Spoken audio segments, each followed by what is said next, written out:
bisnis pariwisata itu betul-betul collab. Kan perorangan, saya dengar banyak perusahaan-perusahaan juga menjual aset. Iya, dari 286 triliun devisa ke pusat, jadi 116 triliun itu dari Bali.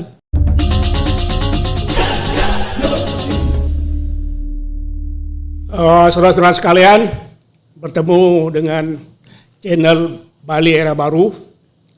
Hari ini kita akan membahas dunia pariwisata kita khususnya di Bali. Setelah 2 tahun pariwisata kita meredup, mulai awal tahun 2002 khususnya dalam menyambut Natal dan Tahun Baru, mulai kelihatan menggeliat. Oleh karena itu kita akan berbicara dengan seorang tokoh pariwisata di Bali yang sudah banyak dikenal masyarakat. Jadi mudah-mudahan nanti dalam ngobrolan kita kali ini akan bisa memberikan aspek-aspek lain dari dunia pariwisata kita. Nama beliau Agung Rai Surya Wijaya, saya kira. Om Swastiastu, Pak Agung. Om Swastiastu. Ya. Beliau adalah salah satu ketua Persatuan Hotel Restoran Indonesia Badung, yang juga dikenal sebagai praktisi pariwisata di Bali. Pak Agung, nampaknya Pak Agung selama ini tetap lincah ya. Astengkara. Lincah, ceria, dan wajahnya kita kan sudah kenal hampir 20 tahun ya. Iya, betul. Tapi masih begini-begini saja. Betul, Bang Narayana, ya. Sekarang umurnya berapa Pak Agung? Ya, nearly 60 ya. 60, ya. masih jauh lebih muda dari saya. Kalau ceria saya lihat, jadi usianya baru 60 ya. Apa Pak Agung masih jadi apa istilahnya, manajer hotel apa istilahnya?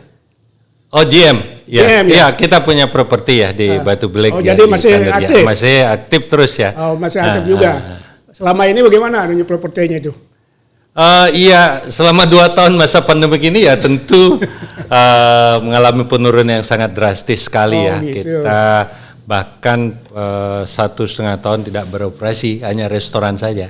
Oh, restoran. Iya, hanya restoran aja yang buka bisa mengcover cost bayar listrik. Pak Agung bisa lihat juga aktif di Desa Adat. Iya, betul. Ya. Sebagai apa istilahnya? Saya sebagai pemucut dan penayub di Desa Adat Dalung ya, yang sangat besar sekali, dan kita hampir seminggu sekali untuk melakukan pertemuan ya Desa Adat. Kemarin juga kita melakukan. Jadi dalam rangka penguatan Desa Adat ya. Jadi karena ini bagus nih, ada Perda nomor 4 ya tentang ini mengenai Perda Desa Adat yang ada di Bali, dan di samping itu juga Pak Gubernur kan baru launching itu mengenai SE, Surat Edaran Gubernur nomor 4 2022 ini sangat bagus sekali. Jadi tata titi kehidupan masyarakat Bali. Ini luar biasa. Luar biasa, betul. Ya. Saya juga baca lengkap itu. Ya. Kemudian begini Pak Agung, sebelum kita ngobrol soal pariwisata, kita ingin yang anulah kehidupan Pak Agung sendiri. Sebagaimana ketahui, Pak Agung adalah ya istilahnya kalau di Bali orang puri. Yeah. Jadi mengayomi masyarakat Desa Adat Dalung, Pak ya. Yeah. Jadi begitulah keadaan beliau. Tapi selama saya bergaul dengan beliau tidak ada semangat feodalisme saya kira. Ya biasa-biasa aja sebenarnya. Yeah, biasa lah. saja. Itu yang menurut saya sangat baik lah. Nah, Pak Agung pernah saya lihat membawa mobil apa itu? Nomor polisi konsul itu. Iya betul, CD 048 ya. Jadi konsul ya? Iya, saya juga konsul kehormatan negara Hongaria di Bali. Sudah Hongaria? Iya, sudah 4 tahun. Di mana Hongaria itu negara di Eropa ya. Ibu kotanya kan Budapest. Jadi terkenal sekali itu. Jadi warga negaranya sekitar jumlah penduduknya 15 juta. Negaranya kecil tapi maju. Ya, mereka punya smart city di sana, luar biasa masyarakatnya dan bagus banget di sana. Nah, gitu ya. Tugas konsul itu apa sebetulnya? Kalau tugas konsul terkait tugas unggul ya satu ya tentu to maintain our bilateral relationship ya di between Bali dan Hongaria ya, dan Indonesia dan Hongaria. Jadi sudah sejak tahun 60 2008 ya ada Dubes Hongaria itu di Jakarta. Jadi itu maintain in term of education, pendidikan ya, terus trade, perdagangan, kemudian culture ya, jadi kebudayaan dan juga di bidang tourism. Nah ini this is quite interesting for me ya, karena tourism itu kan dunia saya, karena sudah lebih 30 tahun di dunia pariwisata, darahnya itu darah pariwisata, itu yang terjadi. Jadi itu ya betul. Ya, itu Pak Agung pernah ke Hongaria enggak? Wah sudah beberapa kali diundang dulu di sana jadi yang mulia ya, jadi ke sana untuk pertemuan di sana dengan pemerintahnya, dengan parlemennya, dengan diantar oleh dubesnya dan diperkenalkan. Jadi sebelumnya itu ada uji kelayakan bahwa layak nggak mewakili negara ini, gitu ya. Negara di sana juga setuju. Terus baru diusulkan negara kita, jadi pemerintah kita apa setuju, ini ada screening, tidak ujuk-ujuk jadi konsul, melalui tahapan-tahapan dan juga akan ada banyak question dari Badan Intelijen Negara juga menanyakan apakah kita terlibat dalam hal kasus-kasus teror dan segala macam, kan banyak hal yang dipertanyakan. Sebenarnya kalau udah clear baru bisa diajukan, jadi take time. Waktunya cukup lama ya, paling setahun ya, yang untuk melakukan itu. Jadi Bali kita dikenal di Hongaria ya? Sangat dikenal, dan warga negara saat ini, ya, warga negara Hongaria ya, itu ada sampai 300-an di Bali. Oh, orang Hongaria? Ya, dan banyak juga yang nikah dengan orang Bali. Termasuk banyak ya? 300 banyak. Ya karena saya tahu kan punya data kita dan tiap hari juga konsul, mereka adakan konsultasi, ketemu kita itu bagaimana kalau dia ingin memperpanjang paspor atau apa kan mesti melalui konsul atau melakukan bisnis dan segala macam. Oh, ya. Statusnya konsul itu diberi gaji atau apa itu anunya? Diberi kehormatan. Ada dana kehormatan. Ya, jadi kehormatan ada juga dikasih fasilitas dan juga dikasih staf dari Hongaria juga satu yang bisa berbahasa Hongaria karena saya sendiri kan betul. Kalau bahasa Hongaria nggak bisa, jadi yang bisa bahasa Inggris dan bahasa Prancis. Jadi itu yang kita bisa, bahasa Jepang sedikit dan Itali. Oke, ya. Bagus ya. Jadi ini sebagai experience saja dan membantu pemerintah juga dalam misalnya mengembangkan jadi ekspor import apa yang dibutuhkan di Hongaria. Barangkali Bali bisa produce nggak gitu. Kita undang investor Hongaria untuk datang. Ya umumnya mereka sangat tertarik. Bali is the most favorite investment in tourism. Gitu loh. Jadi mereka sangat tertarik juga. Iya. Pak Agung, sekarang kita bicara pariwisata lah. Ini sudah yang mengenai pribadi sedikit ya, dan perlu itu juga diketahui oleh masyarakat kita di Bali. Selama 2 tahun kita kena wabah dunia yang tidak bisa dielakkan. Ada kesan teman-teman kita yang bekerja di industri pariwisata, di seluruh industri lah, termasuk pendukungnya. Malahan kesannya jatuh miskin gitu. Iya. Jatuh miskin. Iya. Seberapa jauh Pak bisa apa istilahnya, berikan narasinya sehingga kita bisa mengetahui kondisi orang-orang pariwisata kita di Bali. Iya, betul Bung Naryano. Jadi begini, kita ini kan 2 tahun sudah melalui masa COVID-19 ini ya. Jadi kita lihat bahwa dampaknya sangat-sangat dalam, khususnya di bidang pariwisata. Jadi bisnis pariwisata itu betul-betul collapse. Lebih-lebih di Bali ya, karena Bali is depend very much on tourism sector income. Jadi hampir 54 PDRB kita dari pariwisata. Jadi pariwisata merupakan leading sektor ekonomi Bali. Jadi apalagi di Badung. Kalau kita lihat Badung ini kan 80% lebih PAD-nya dari sektor pariwisata. Dari mana? Dari PAR, pajak hotel dan restoran. Nah, itu yang terjadi betul-betul terpuruk ya selama 2 tahun ini, masa pandemik ini. Sehingga ekonomi pun terkontraksi ya, khususnya di Bali, dan menjadi terbawah terendah di antara 34 provinsi yang ada di Indonesia. Nah, ini ya yang terdampak. Nah, dampaknya terhadap insan pariwisata, jadi yang menjadi korban itu tenaga kerja di hotel dan restoran itu sampai mencapai 300.000. 300.000. Ya, jadi kalau di transportasi 25.000 dan di perdagangan sampai mencapai 360 dan 550 di industri. Jadi itu yang terdampak. Jadi 1.285.000 terdampak secara langsung. Yang bisa survive barangkali petani pun masih hasilnya bisa untuk hidup sendiri kan, tadinya hasil produksi pertanian itu bisa disalurkan ke hotel, ke restoran, jadinya akhirnya banyak sekarang hasil pertaniannya dijual di jalan-jalan kan, jadi ada mobil box. Itu dampaknya sangat parah sekali. Tapi bukan Bali saja, Indonesia dan bahkan dunia terdampak 216 negara. Yang ini ya, nah itu yang terjadi. Nah ini yang memberikan dampak yang sangat luar biasa. Jadi kalau kita flashback ini ekonomi kita betul-betul terpuruk, bahkan banyak karyawan yang frustasi ya karena sudah tidak ada tabungan, tidak ada sudah kewajiban banyak kan gitu. Tadinya punya motor 2, yang satu sudah lunas, yang satu masih nyicil. Akhirnya yang nyicil ditarik oleh dealer ya, jadi atau finance company yang nyicil yang ditarik, kemudian yang sudah lunas pun mau dijual untuk bertahan untuk hidup. Itu terjadi karena siapapun tidak akan pernah menduga selama ini gitu. Jadi yang dulu kalau adanya virus SARS dan segala macam ya tidak lama lah, paling 3-4 bulan bisa recovery. Bom sendiri 6 bulan sudah kita roadshow, banyak yang prihatin terhadap Bali.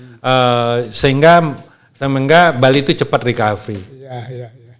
Nah itu kan yang tadi kan perorangan. Saya dengar banyak perusahaan-perusahaan juga menjual aset untuk menutup operasional yang lain gitu. Iya, dari segi perusahaan memang betul Bung Naryono. Jadi karena begini, perusahaan itu manajemen hanya bisa cadangan 3 bulan. Kemudian pengusaha 3 bulan lagi.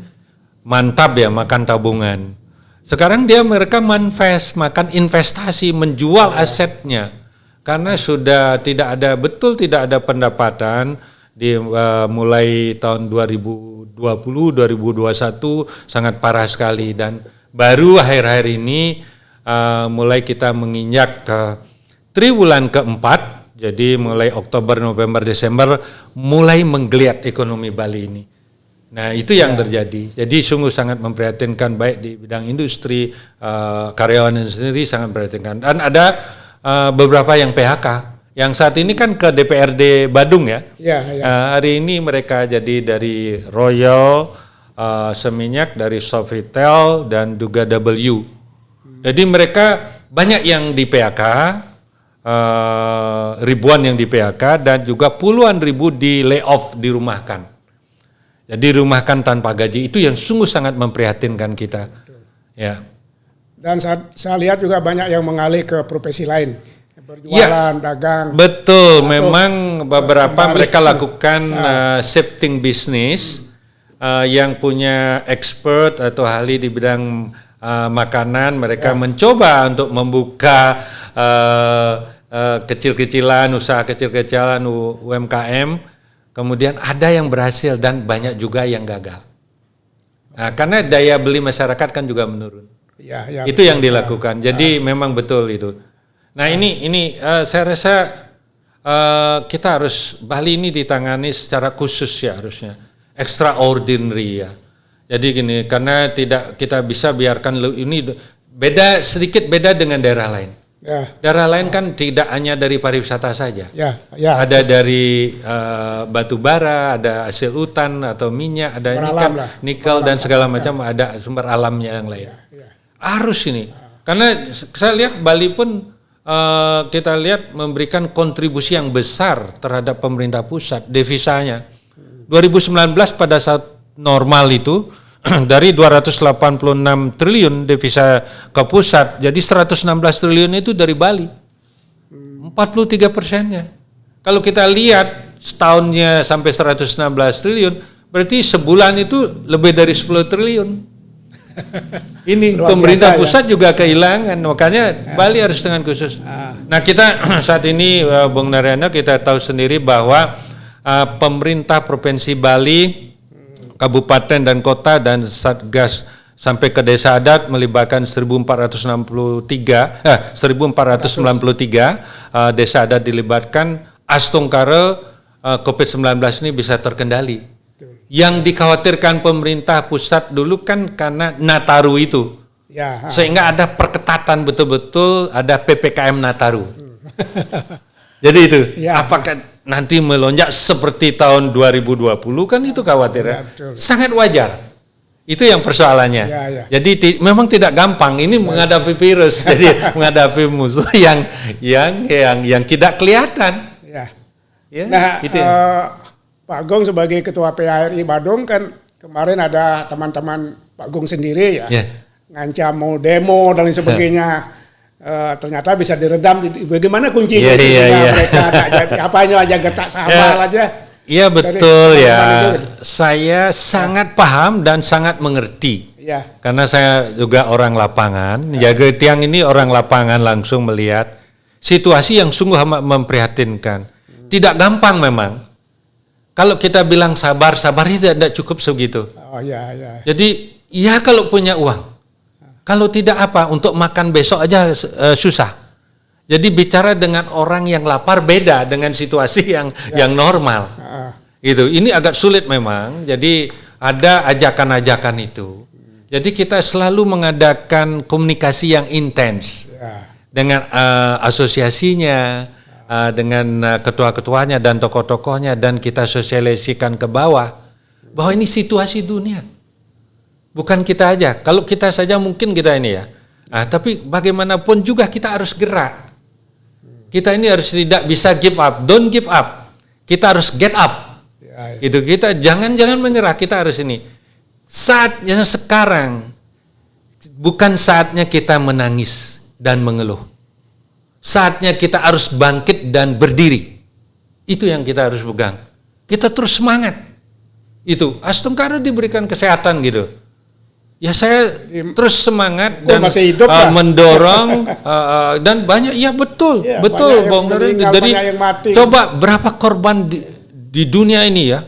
Bukan negara kita saja, negara yang maju superpower kayak Amerika pun banyak, di Inggris juga. Betul. Ya ini yang nih. Yang kedua kita Astungkara juga masyarakat Bali ini disiplinnya tinggi. Ya, jadi yang ketiga itu vaksinnya sangat sukses. Jadi kita bayangkan dari 4,3 juta penduduk Bali ini vaksinnya sudah 3,4 juta yang ditargetkan, sudah 102% lebih. Vaksin pertama dan vaksin kedua sudah 92%. Dan sekarang pun akan direncanakan oleh Pak Gubernur kalau bisa vaksin ketiga bulan Maret ini. Booster itu ya? Ya booster. Dan juga anak-anak 12 tahun sudah divaksin.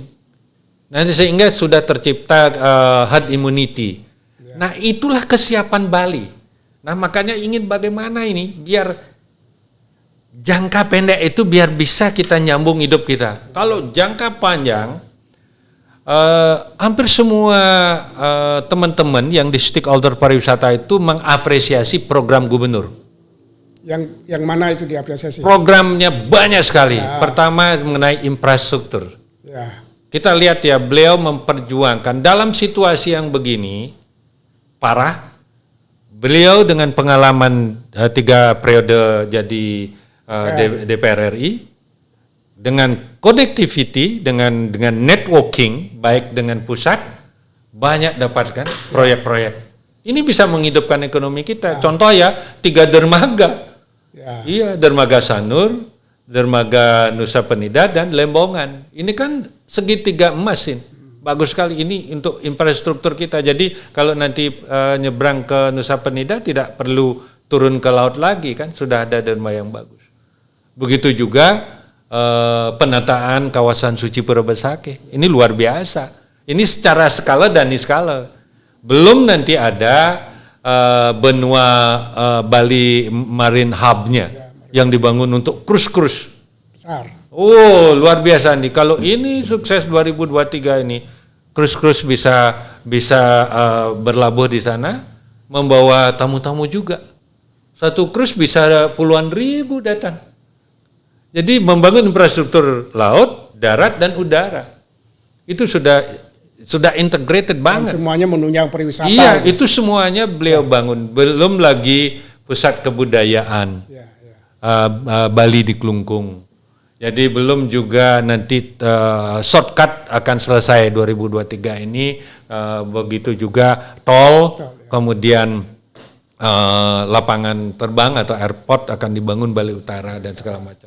Dan proyek-proyek yang mercusuar yang akan merupakan legacy. Ini sangat luar biasa. Kita apresiasi itu, ingin membangun ekosistem kepariwisataan ke depan itu lebih berkualitas dan bisa berkelanjutan. Itu yang kita akan wariskan untuk anak cucu kita. Ya, saya lihat Pak Agung, teman-teman dari industri pariwisata sering satu rombongan berulang kali ini bertemu dengan Pak Gubernur dalam kaitan khawatir Pak Gubernur biar tidak ada masalah atau bagaimana itu? Kita meyakinkan bahwa pemerintah tidak tinggal diam, tapi memang ada tindakan kehati-hatian ya dalam hal ini, karena ketika sekarang COVID bisa terkendali astungkara di Bali, Tiang bersama teman-teman menghadap beliau, bagaimana next step kita gimana? Bali ini tidak cukup dengan wisatawan domestik saja. Karena Bali we have more than 146,000 hotel room dan 70%-nya ada di Kabupaten Badung, 102.000-nya. Kalau kekuatan domestik hanya mencapai 13.000 per hari dari udara dan 10.000 atau 12.000 dari laut, mengisi okupansi kita antara 40%. Berarti kita punya masih kamar tersisa 60%. Bagaimana bisa terisi gitu. Jadi kekuatan domestik kan daya belinya juga menurun. Domestik sekarang dari Jakarta, Surabaya, Jawa Tengah, Jogja, Bandung, dan Makassar atau Manado. Jadi tidak cukup untuk Bali ini. Karena Bali ini sudah banyak kamar. Itu yang terjadi. Makanya tingkat hunian nih. Nah, sehingga manajemen pun bertahap memperkerjakan karyawannya. Jadi dan kadang-kadang bergilir biar adil. Jadi 2 minggu dikerjakan ini, kemudian 2 minggu ini, jadi gajinya pun 50%. Ini yang terjadi. Nah, masih lebih baik daripada tidak sama sekali. Tapi next step kita ingin mengusulkan dengan teman-teman, tadinya bagaimana bisa wisatawan mancanegara ini untuk segera bisa ke Bali. Itu. Begini, saya melihatnya begini Pak. Memang kita sudah buka Bali sebagai objek internasional ya. Tetapi justru masalahnya bukan terletak di kita. Betul. Terletak di negara yang bersangkutan. Istilahnya apa teman-teman pariwisata memahami tidak masalah itu? Sangat memahami karena kadang-kadang begini. Life is not about waiting the storm too fast. Jadi hidup ini tidak kita menunggu badai itu berlalu. Jadi life is about learning how to dance in the rains. Kita berani mencoba kayak referensinya kan banyak. Kayak Thailand, Maldives, terus Turki, dan juga Dubai, Middle East. Itu Sri Lanka buka dia berani. Itu persoalannya. Dan ada yang datang. Ada yang datang. Jadi yang datang justru waktu November yang lalu merilis yang ke Thailand itu the biggest tourism contributors itu dari negara Amerika. 1 minggu aja dia sampai 2.666 dan terus yang kedua adalah dari Jerman 2.665, beda 1 angka. Yang ketiga dari Inggris 1.900 sekian seminggu itu loh. Dan yang keempat dari Jepang, kelima dari Korea. Itu which is generate revenue triliunan. Ini ada angka beri, tapi ada risikonya bukan enggak. Jadi ini lebih-lebih untuk adanya Omikron ini. Ini yang khawatir. Kita juga punya strategi sebetulnya. Pak Gubernur sudah melakukan pembicaraan dengan banyak negara. Saya sering mendampingi beliau.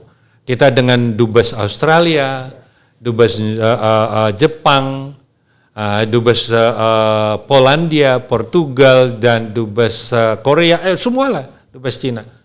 Sudah melakukan pembicaraan. Persoalannya memang betul seperti Bung Nana bilang, bukan dari kitanya aja, tidak ini, tapi dari mereka juga. Kan ini harus kita buka, mereka juga harus buka. Ya. Gitu loh. Nah, contoh ini aja. Kita rencanakan tadinya untuk Wisman supaya ada penggarus gitu loh. Nggak, Bali ini ada penglaris gitu. Udah 3 bulan buka internasional, nggak ada. 5 Desember kita sudah mengajukan kontak bilateral G2G dan B2B dengan Jepang. Harus ada direct flight antara Haneda dan Denpasar. Tapi apa yang terjadi?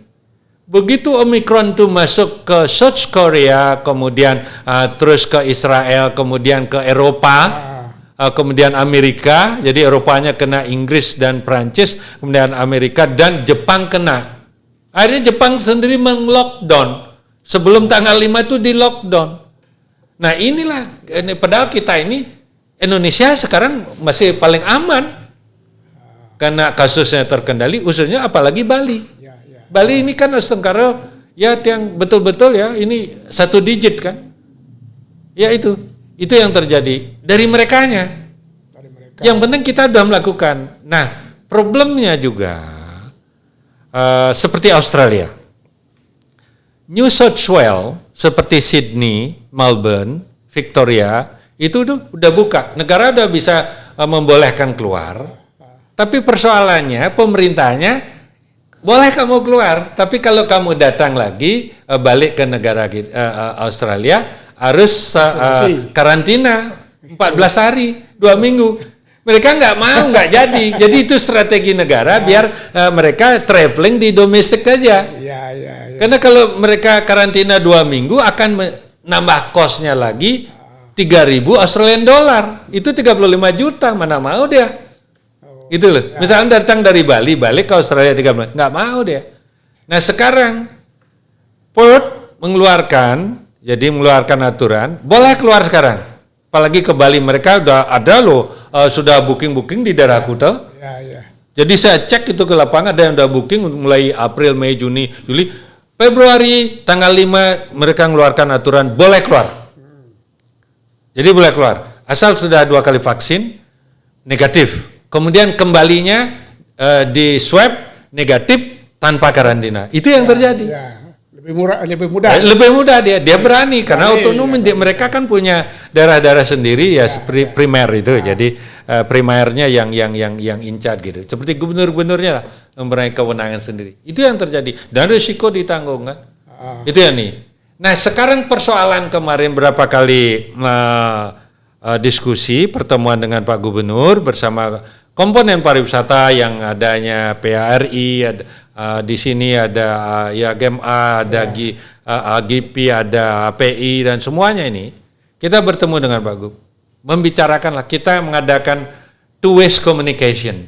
Jadi seperti anak dengan orang tuanya. Jadi bagaimana kita bisa mendukung pemerintah ini bisa biar bisa jalan bagus. Jadi untuk wisatawan mancanegara itu bisa ke Bali.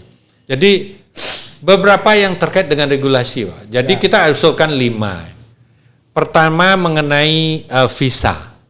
Visa ini masih diberlakukan B211A. Apa artinya itu? Jadi hanya untuk essential business dan diplomatik boleh melakukan. Bukan khusus visa, tapi mereka bisa berwisata, tapi bukan khusus untuk visa turis. Itu persoalannya. Kemauan kita, usulan kita agar ada visa khusus untuk wisatawan seperti dulu. Dan pakai e-visa atau VOA, visa on arrival. Itu yang kita inginkan. Nah, kedua, karantinanya bisa di Bali. Karena Bali ini kan lidah hijau. Bali ini, pulau inilah yang pakai pulau karantina kayak di Phuket. gitu loh, bukan di hotel. Mereka akan mau setelah dia misalnya walaupun seminggu atau 2 minggu, setelah 2 minggu baru boleh ke daerah lain. Kan bagus, Bali ada hotelnya bisa isi. Kalau hotelnya isi, karyawan dipekerjakan, karyawan dapat gaji, bisa jadinya menghidupkan keluarganya. Jadi juga kalau hotelnya isi, karyawan hotel operasional, jadi hasil pertanian bisa diserap, dibeli kan.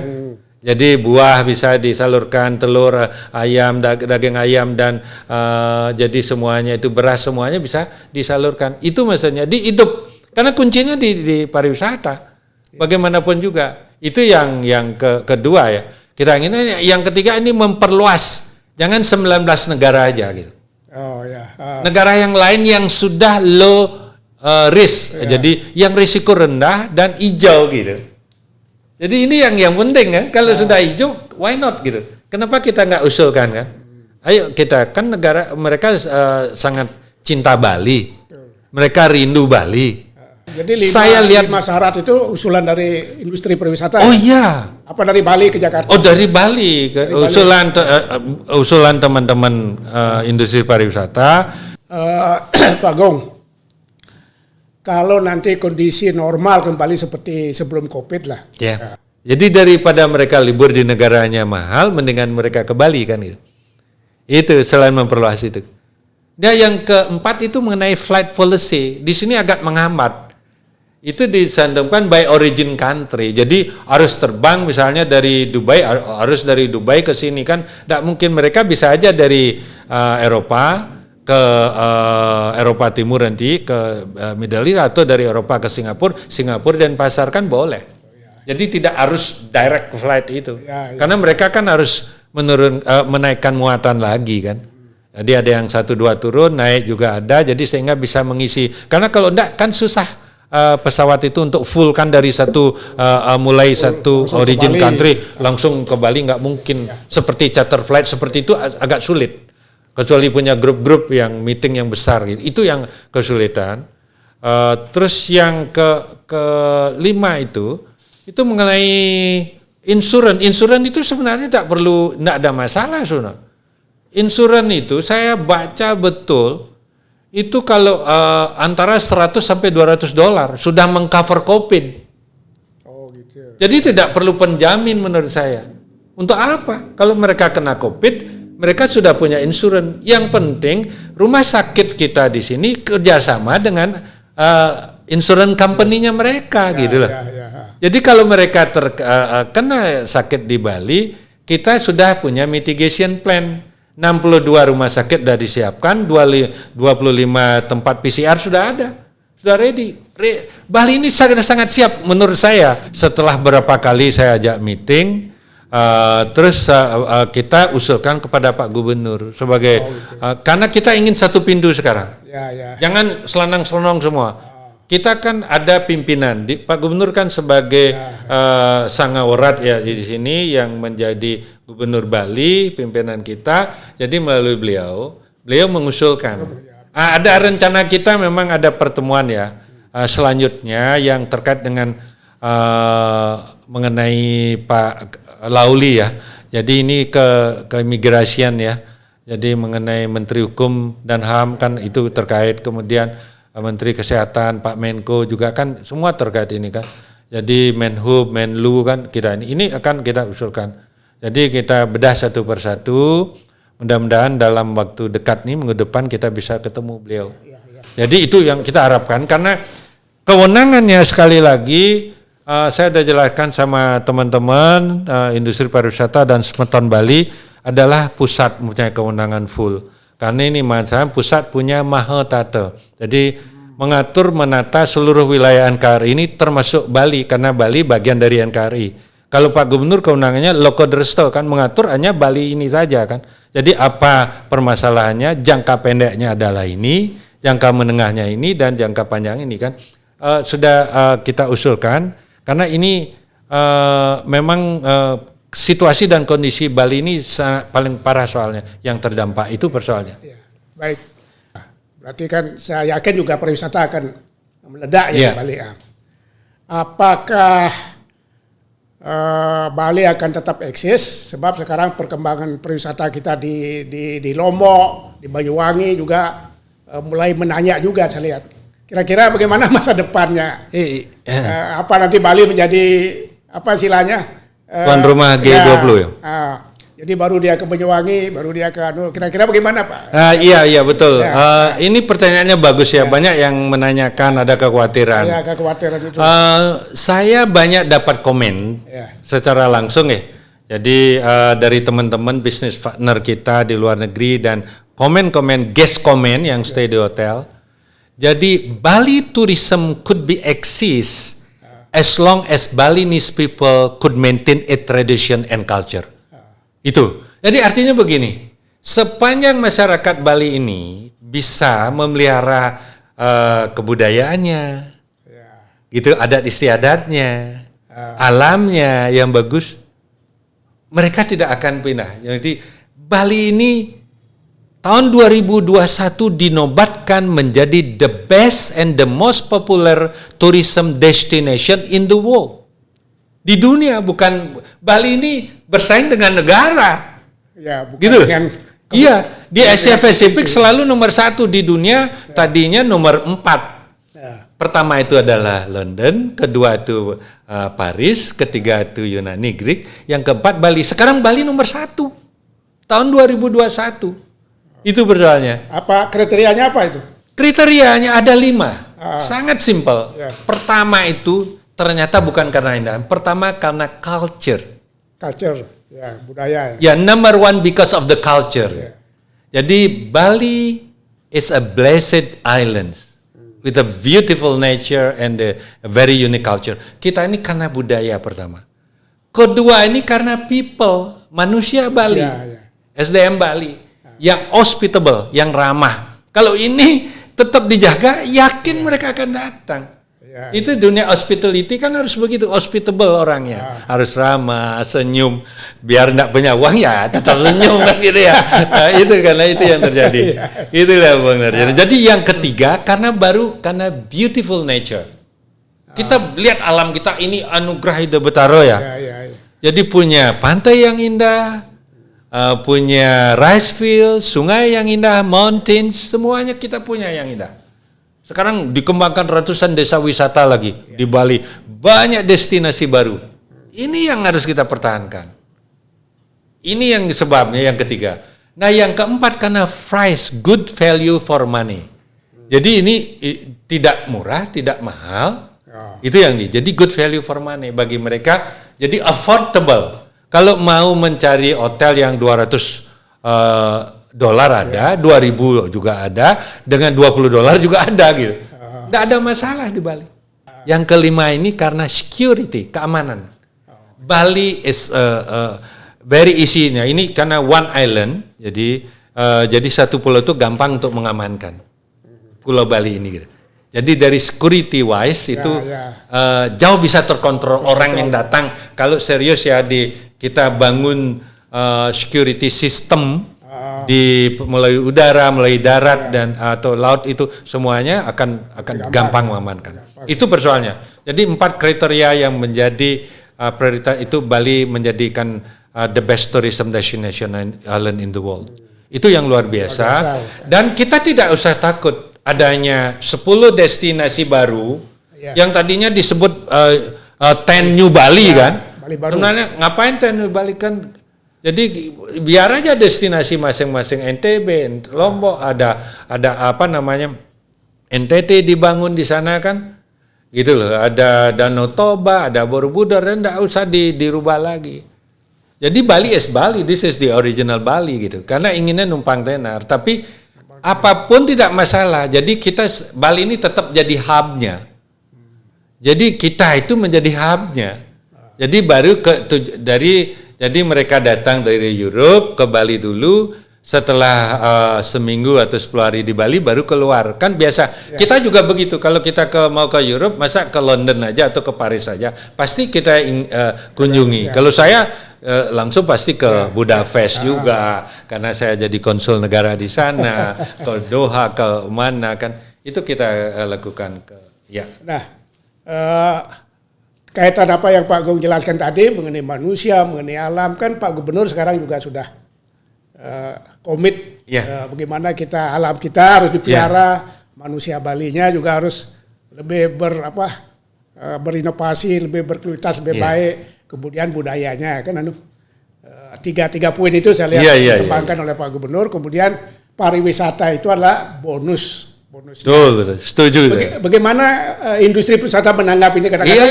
Jangan-jangan kok pariwisata padahal kita hidup dari pariwisata gitu. Nah, kira-kira bagaimana teman-teman kita di industri menanggapi?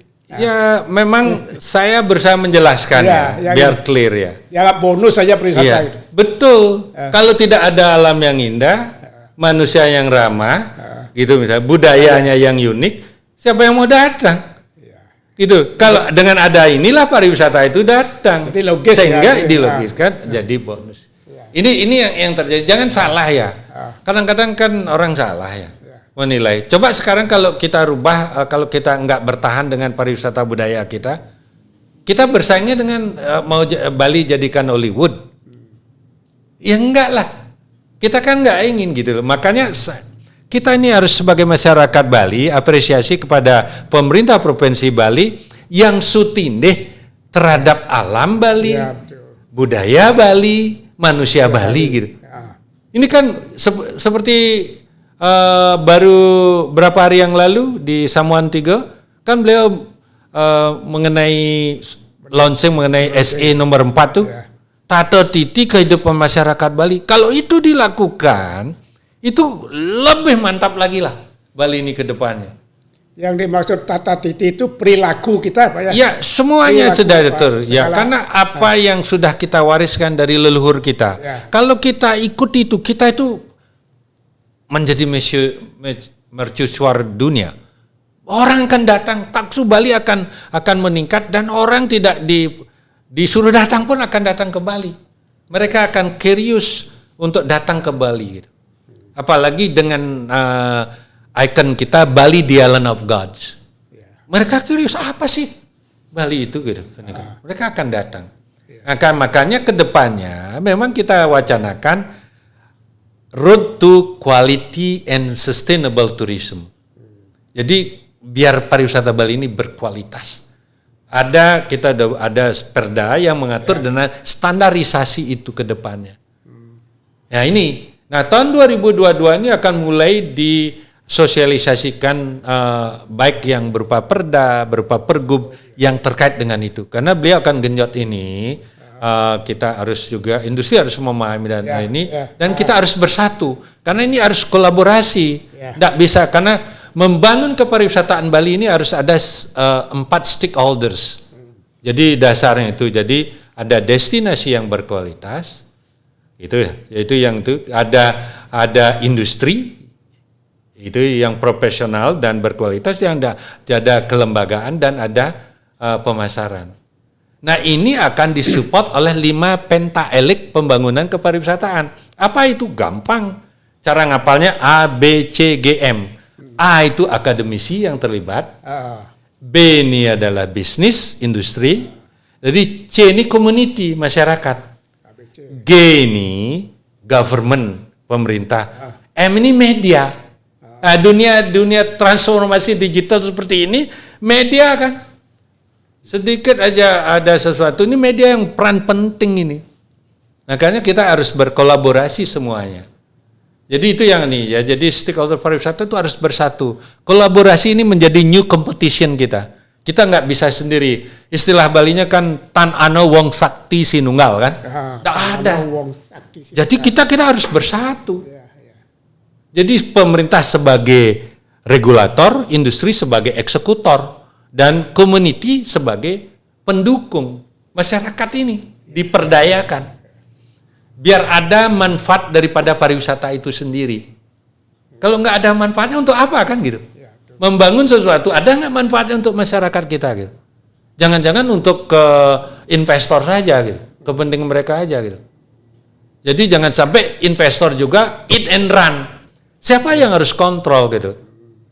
Jadi ambil sesajen Bumi Bali, padahal masyarakat Bali sendiri coba pikir, Kalau kita hitung-hitung meyatnya setiap hari, Banten sesaji yang ngatur Canang dan segala macam itu, hampir 10 triliun per tahun. Belum termasuk ngaben dan upacara manusiaatnya. Bali ini jadi seperti ini, mempunyai taksu yang bagus. Kan karena manusia Bali yang mengaturkan sesajen.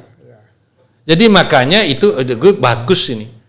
Hanya di Bali ada undang-undang tentang desa adat itu mengatur. Sangat bagus. Karena tidak sejengkal tanah pun luput dari wewengkonan desa adat. Saya sangat memahami, kebetulan terlibat langsung di desa adat. Jadi kita perdayakan. Desa adat di Bali ini adalah mempunyai desa adat yang paling utuh strukturalnya. Baik ke vertikal, horizontal dan kemananya gitu. Desa adat punya bendesanya, punya krama desanya, dan punya paikatan-paikatan macam-macam, Wada Karpo, Yohano dan Seriti, Banten dan segala macam. Yang ke atasnya punya PMA kan. Jadi kepala dinasnya ada. Jadi di bawah gubernur keundangannya. Itu ada MDA, ada PADI kalau di bidang agama dan segala macam. Ini kita perkuat. Ini luar biasa ini. Ya. Kalau ini dipahami secara utuh, sebetulnya tidak perlu membuli pemerintah ya. Kasihan ya, pemerintah udah bekerja keras untuk kepentingan rakyat, sutinde jadi lemah peteng gitu, megae gitu, kati dibuli kan kasihan. Jadi ini karena kurang sosialisasi saja saya rasa. Kita harus bangun, membangun manajemen komunikasi ini. Kita harus tingkatkan. Jadi media-media seperti ini, podcast yang seperti ini sangat strategis dan sangat berfungsi sekali, bermanfaat untuk bisa disebarluaskan. Nah, karena saya melihat begini, Pak Gum, saya melihat begini. Kalau saya dari praktisi media ini, apa yang dilakukan oleh gubernur kita sudah baik semuanya. Iya, betul. Sudah bagus lah sebetulnya. Saya setuju. Melihat kadang-kadang orang membuli itu kena kepentingan politik saja. Iya. Kepentingan politik. Baik, kita ke pariwisata lagi, Pak. Yeah. Nah, ini kan akhir tahun ini kita sudah ada konferensi tingkat tinggi ya, G20 itu. Yeah. G20 itu. Tetapi awal-awal tahun saya lihat ada sudah apa istilahnya pejabat-pejabat yang katanya ada kaitan dengan G20. Yeah, betul. Itu. Jadi penerimaan kita di Bali sudah protokolnya sudah gaya seperti. Yeah. Itu tugasnya apa, Pak? Sejak awal tahun sudah ada di Bali. Ya, mereka apa itu sebetulnya? Gini, sebetulnya sebelum saya langsung menjawab, jadi begini, kita ini masyarakat Bali harus mengapresiasi bahwa Bali menjadi tuan rumah G20. Ya. Karena Pak Presiden Jokowi menjadi presidensi G20. Nah, ini menjabat sampai akhir tahun ini kan. Jadi menjadi tuan rumah dan diadakan di Bali. Jadi sehingga penataan Bali lebih bagus sekali. Jadi seperti mangrove dan segala macam. Nah, sebelum itu, jadi apa dampaknya terhadap pariwisata? Perlu nggak? Ya, banyak. Ratusan meeting yang submit sebelum hari H-nya nanti. Belum puncaknya. Puncaknya ini sudah dilakukan dari awal mulai November yang 2021. Jadi delegasi tingkat direktur dulu dan ini, jadi nanti baru ke terakhirnya puncaknya presiden yang datang, perdana menteri. Sepanjang tahun itu ya? Iya, sepanjang tahun ini. Ini yang harus dilakukan. Nah, inilah jangan khawatir. Jadi masyarakat pariwisata, tidak mungkin dong delegasi kita akan kita karantina kan gitu. Iya kan? Masa presiden kira karantina 14 hari gimana negaranya dia? Karena mungkin. Pasti akan. Jadi tapi kuncinya nih supaya ini berhasil, ya memang kita kelihatannya mundur selangkah tapi akan melompat. Ini strategi untuk percepatan pemulihan pariwisata dan transformasi ekonomi Bali ini. Ini tidak awalnya mulai 2022 ini harus kita lakukan. Kita benahi. Stop membuli, kita harus kerja keras sekarang. Jadi bagi saya ya, sekarang bukan saatnya kita menangisi dan kita mengeluh, tidak. Kita saatnya sekarang harus bangkit dan berdiri. Itu yang kita haruskan. Kalau ingin gitu, jangan sampai kita terpuruk lagi. Kuncinya adalah pengendalian COVID ini. Kita harapkan menjadi endemi. Jadi sudah tidak lagi. Ya, itu kita harapkan.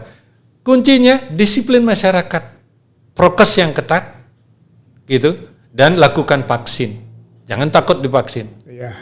Dan alam Bali ini, Astungkara ya secara niskala saya rasa akan dilindungi lah. Karena matahari yang banyak, jadi udara yang segar.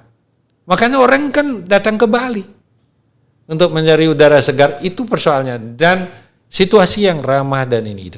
Itu yang harus dijaga oleh masyarakat kita. Kita tahu kita lagi sedang, termasuk saya merasakan jadi pengusaha hotel, saya hampir 2 tahun tidak beroperasi. Yang beroperasi hanya restoran saja, seperti saya bilang awal itu. Untuk cukup bayar listrik dan pegawai aja, biar masuk aja, untuk ada yang bersihkan. Itu yang terjadi, prihatin ya. Tapi ini kan kita tidak bisa menyalahkan siapa-siapa. Ibaratnya kita menghadapi badai yang sama, namun dalam perahu yang berbeda. Kita blame pemerintah atau industri atau masyarakat, tidak. Ini namanya ya Sasab Gering Agung, ini namanya alam yang mengendaki seperti ini. Kita harus bersahabat dengan alam. Nah, kita inginnya ke depan ini ya agar kita bisa MPAC. Apa itu MPAC? Masyarakat produktif aman COVID gitu. Itu aja kuncinya. Kita mulai beradaptasi dengan kehidupan baru. Yang dulu tidak pakai masker ya kita pakai masker. Dulu kita berkerumunan terus ya kira agak jarak sedikit kan. Sepanjang itu kita jaga dan kesehatan kita, iman kita jaga, imun kita juga jaga. Astungkara di Bali bisa terkendali dengan baik. Itu harapan kita. Jadi sehingga prospek bisnis 2022 akan bertumbuh perlahan-lahan dan positif. Itu kita harapkan. Dan saya yakin juga triwulan yang keempat 2021 ini akan positif, bisa 3 atau sampai 4%. Kan sudah kita lihat ada geliat-geliat. Ya itu yang. Tapi kita tidak mungkin kita harapkan 2022 kembali normal seperti keadaan normal 2019, tidak mungkin. Kita sekarang diuji di pelan-pelan. Yang penting ada terus ini. Nah, apa yang kita harus lakukan jangka pendek ini bisa makan? Tingkatkan wisatawan domestik dengan melakukan promosi di beberapa kota seperti Jakarta, Bandung, Surabaya dan juga Jawa Tengah, dan di tempat daerah lain seperti Ujung Panang atau Manado. Nah, kemudian kita buatkan program, usulkan nanti ke pusat untuk ada program padat karya, pelatihan SDM, ya jadi seperti We Love Bali program dulu. Yang dananya dari pusat, karena tidak mungkin kita mengambil dana APBD saat ini, karena sangat kecil APBD kita. Itu persoalan. Nah, yang kedua, lakukan sekarang terobosan kerjasama dengan negara-negara yang low risk, negara-negara yang risiko kecil. Itu yang kita harus lakukan. Jadi dengan negara yang berisiko kecil ini, mudah-mudahan tidak terlambat ini. Itu yang kuncinya. Jadi tahun 2022 itu jangan berharap terlalu. Oh enggak bisa. Kita kalau pemulihan normal tuh mungkin perlu waktu lagi ya. Mudah-mudahan 2023 menjadi normal, kemudian recovery 2024 menjadi pemantapan ekonomi Bali itu. Itu yang kita harapkan. Jadi yang penting kita kerja keras ya. Tidak perlu saling menyalahkan, kita harus kerja keras dan terus berkolaborasi. Baik, Pak Agung. Mungkin waktu kita sudah habis. Saya silakan mungkin 1 menit 2 menit untuk teman-teman di luar atau masyarakat. Ya, oke. Pak Agung silakan sebagai tokoh pariwisata. Oke, matur suwun semua. Karena begini, sebagai closing statement saya, mari teman-teman industri, saya selaku Ketua PRI dan juga Ketua Badan Promosi Pariwisata ingin sekali mengajak teman-teman untuk terus bersemangat, jangan menyerah. Kita sudah mulai ada kegiatan-kegiatan aktivitas kita harus lakukan yang positif, apalagi lebih-lebih untuk demo, jangan sampai terjadi hal-hal. Karena ini demo itu akan merugikan kita, jadi menurunkan citra pariwisata Bali. Dan kalau itu terjadi kan bisa akan pindahkan G20 itu, dan yang akan rugi adalah kita. Ini akan sebagai momentum yang sangat luar biasa G20 ini, dan secara tidak langsung nanti dunia akan melihat bagaimana kalau G20 ini bisa berhasil dengan baik di Bali. Jadi begitu berhasil dengan baik, jadi wisatawan dunia akan berbondong-bondong datang ke Bali. Asongkaro, dan kita mudah-mudahan 2022 ini menjadi endemi, kan itu yang kita harapkan. Ya. Baik, saudara-saudara sekalian, demikianlah wawancara kita atau obrolan kita mengenai dunia pariwisata pada khususnya dan kondisi Bali pada umumnya. Mudah-mudahan ada manfaatnya. Terima kasih Pak Gung Rai Suryawijaya yang kebetulan juga tokoh pariwisata kita dan tokoh adat juga di Desa Dalung, Badung, Kuta Utara ya. Mudah-mudahan ada manfaatnya bagi kita semua. Kita akhiri dengan Pramo Santi. Om Santi Santi Santi Om. Antar semua. Ya.